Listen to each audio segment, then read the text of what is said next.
América Latina es una región que ha hecho muchos esfuerzos, desparejos, pero esfuerzos al fin, para lograr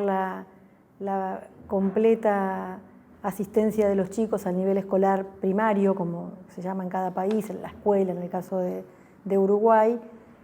Es un esfuerzo que es desparejo en el tiempo, porque países como Uruguay o Argentina lo lograron muy tempranamente, y países como Honduras o Guatemala lo han logrado mucho más tardíamente. Pero a medida que toda esa población infantil va finalizando la escuela primaria, el pasaje a la escuela secundaria se convierte en algo así como una exigencia de las familias y también una exigencia social, en tanto van cambiando las expectativas que se tiene acerca del nivel educativo que debería alcanzar la población educada. Entonces,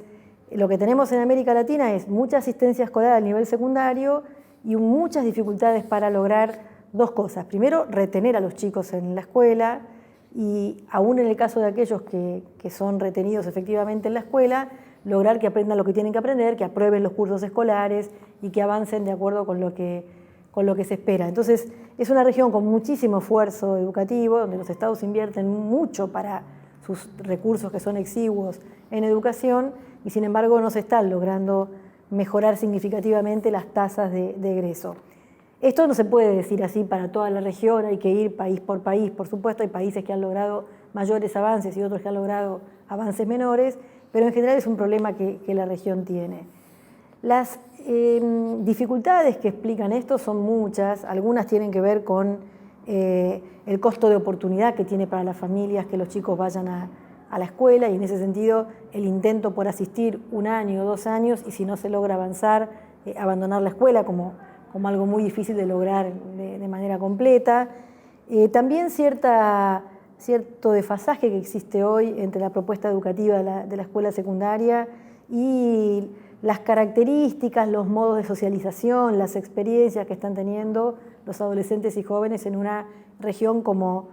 la nuestra, yo diría como en buena parte del mundo, unos adolescentes y jóvenes que están viviendo en un mundo que es, desde el punto de vista de la velocidad de producción de conocimiento, del modo en que la información circula, del valor social que se le otorga a la credencial educativa, un mundo muy distinto del mundo en el que quizás me escolaricé yo, o inclusive yendo mucho más atrás, del mundo en el que se pensó que la asistencia de los chicos a la escuela era un valor. Hay dificultades que tienen que ver con lo que en la investigación llamamos el régimen académico, que son las reglas que rigen la posición de los estudiantes en la educación secundaria. En algunos países de la región la educación secundaria sigue siendo una oferta sumamente clásica, sumamente tradicional, en los modos de vincularse con los chicos, en las actividades que se les proponen, en las oportunidades para participar, en las oportunidades para definir, aunque sea una parte de su trayecto formativo, y esto suma entonces a las dificultades para el completamiento de la escuela. La escuela secundaria tiene una muy dura matriz organizacional, un currículum muy clasificado y muy cargado de contenidos, unos profesores formados principalmente por especialidad, en fin, una serie de condiciones que le ponen obstáculo a la trayectoria escolar, ¿no? La situación aquí sí hay que decir que es muy diversa de país en país. Básicamente tenés 2 grandes grupos de países, para simplificar la explicación. Tienes un grupo de países que han terminado de escolarizar en el nivel primario en la escuela hace mucho tiempo, y tienes un grupo de países que lo han logrado mucho más recientemente. Entonces, en los países en los que hace mucho tiempo que se logró una terminalidad muy alta de la educación primaria, la incorporación a la escuela secundaria se hizo desde hace ya varias décadas en una escuela que responde, como decíamos hace un tiempito, a un modelo muy tradicional. Entonces, ahí el pasaje de la primaria a la secundaria, el tránsito escolar, como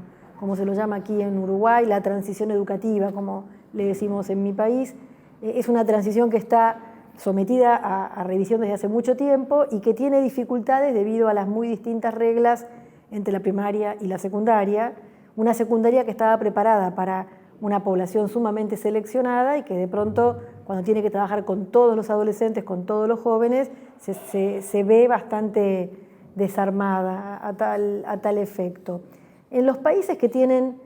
una terminalidad de la escuela primaria menor o mucho más reciente,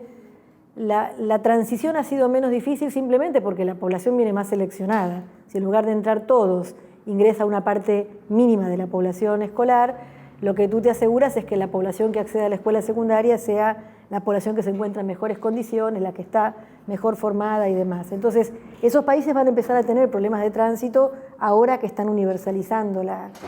escuela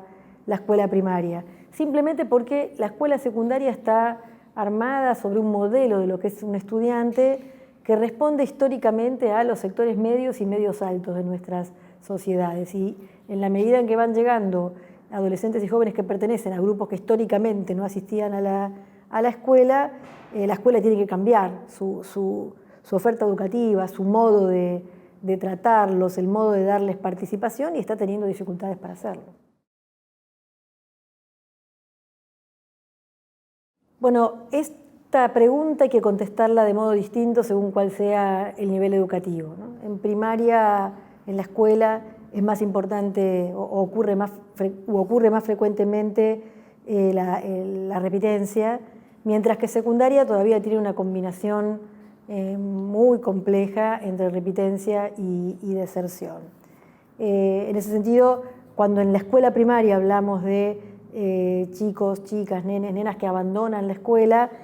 generalmente estamos hablando de situaciones donde, junto con la vulneración del derecho educativo, se están vulnerando otros derechos. Esto es, son chicos y chicas que pertenecen a familias que se encuentran en una situación muy alta de vulnerabilidad, donde el abandono escolar es la consecuencia de otro montón de situaciones de dificultad que las familias están viviendo. En el caso de la escuela secundaria, el abandono se vincula mucho con cuestiones como las que veníamos conversando, una oferta difícil de transitar, que se considera poco atractiva y poco conectada con la propia vida de los sujetos, unas reglas de la posición estudiantil que muchas veces van muy en contra de la experiencia que se tiene cuando se es adolescente o cuando se es joven, unos programas cargados de contenidos a los que a veces es difícil encontrarles significado. En secundaria la repitencia tiene, diría, un condimento particular, y es que secundaria tiene unas reglas por las cuales tú repites inclusive las cosas que habías aprendido, inclusive las materias que habías aprobado, lo que agrega una cuota muy importante de desaliento para quien se ve en esa situación. En ese sentido, probablemente un cambio de las reglas del régimen académico sería un aporte interesante para poder pensar en una superación de la repitencia como la única respuesta a lo que podríamos llamar dificultades de aprendizaje. El ámbito rural tiene algo que le es muy propio, que es que generalmente, no siempre, pero generalmente, la baja concentración de la población hace muy difícil abrir en las zonas rurales escuelas como las que conocemos en el contexto urbano. No te permite la cantidad de población infantil que puede existir en la zona abrir una escuela donde tengas un maestro por grado o abrir un liceo con todas las especialidades que un liceo puede requerir. Entonces, ese es un problema histórico de la población rural que se ha resuelto históricamente con un modelo didáctico, con un modelo de organización del trabajo de los maestros y de los profesores que se conoce como multigrado, plurigrado o pluricurso. La dificultad para enseñar allí es que un maestro o un profesor que probablemente aprendieron a ser maestros y profesores pensando en que iban a desarrollar los contenidos de un grado con un grupo escolar,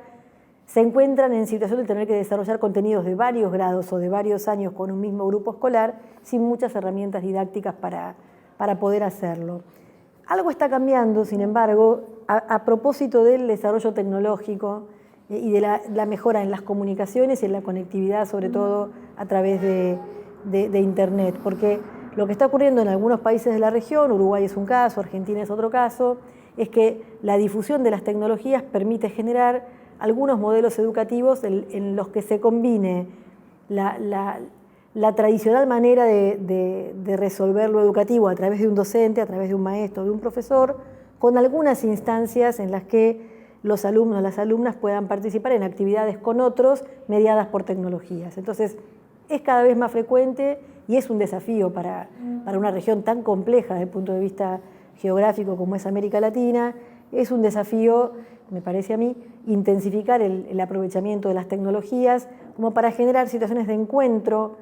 entre estudiantes y de estudiantes con profesores que no residen en la localidad, pero que pueden, digamos, con una debida preparación de las clases y con un aprendizaje del entorno tecnológico, pueden probablemente desarrollar un tipo de actividad que en otro tiempo hubiera sido impensada, ¿no? Entonces yo pienso que hay un desafío ahí muy interesante, que es el de aprovechar el desarrollo tecnológico y de las comunicaciones para generar otras maneras de hacer escuela. Hay que pensar una escuela que combina los modos clásicos de estar, con un docente que te explica, que te enseña, que te corrige las actividades y demás, con otros modos de estar en la escuela para encuentros, digamos, cara a cara, pero mediados por tecnologías, con otros compañeros y con otros profesores.